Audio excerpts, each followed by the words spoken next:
आपल्याला जर अशा प्रकारचं करप्शन, इनएफिशियन्सी ही सगळी संपवायची असेल तर याचं उत्तर डिजिटायझेशनमध्ये आहे।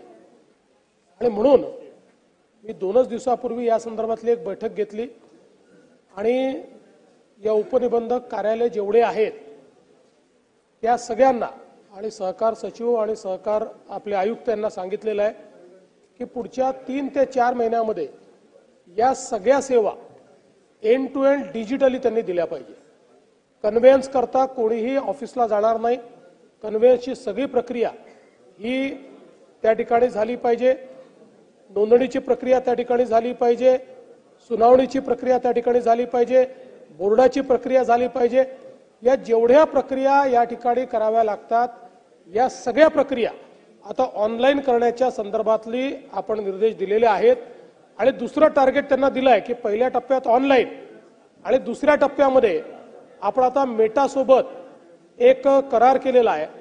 ज्या करारामध्ये आपण व्हॉट्सॲप गव्हर्नन्स आणतो, म्हणजे आपल्या जेवढ्या सेवा आहेत या सगळ्या सेवा आपण व्हॉट्सॲपच्या माध्यमातून जनतेला उपलब्ध करून देणार आहोत। कारण अनेक वेळा लोकांना व्हॉट्सॲप वापरता येतं पण ऑनलाईन जाता येत नाही।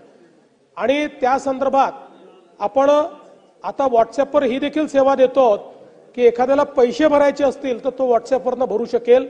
त्यामुळे त्यांना मी सांगितलं की 3 महिन्यात ऑनलाईन आणायचं आणि 6 महिन्यामध्ये या सगळ्या सेवा व्हॉट्सॲप गव्हर्नन्सच्या थ्रू उपलब्ध करून द्याव्यात अशा प्रकारचं सांगितल्यामुळे निश्चितपणे याच्यामध्ये ह्यूमन इंटरव्हेन्शन हे कमीत कमी होईल आणि त्यातनं जो काही आज अशा प्रकारच्या घटना घडतात त्या घटना होणार नाहीत।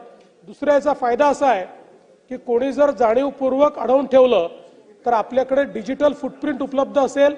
आमचा तर प्रयत्न असा आहे की हळूहळू या सगळ्या गोष्टी या मुवमेंटच आपल्याला उपलब्ध करून द्यायच्या, म्हणजे कोणालाही समजेल की मला कोणी अडवून ठेवलेलं आहे आणि कोणाचंही अकाउंटेबिलिटी त्या ठिकाणी करता येईल।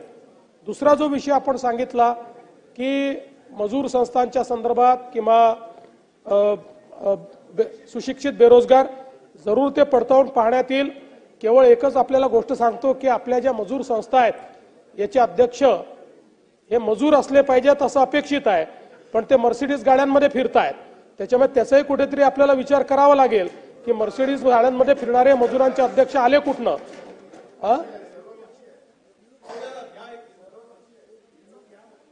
त्यामुळे कुठेतरी या संस्थाही खरोखर मजुरांच्या संस्था होत असतील तर त्याला प्राधान्य दिलं पाहिजे। तथापि मजूर संस्था आणि बेरोजगार संस्थांच्या संदर्भात आपली जी नियमावली आहे पीडब्ल्यूडी विभागाला सांगण्यात येईल, त्यांनी त्याचं नव्याने वर्किंग करावं आणि कामगार विभागालाही सांगण्यात येईल की मजूर संस्थांचं जे काही दुरुपयोग होतोय तो दुरुपयोग त्या ठिकाणी कशा प्रकारे खऱ्या मजुरांची संस्था करता येईल अशा प्रकारचा प्रयत्न करावा।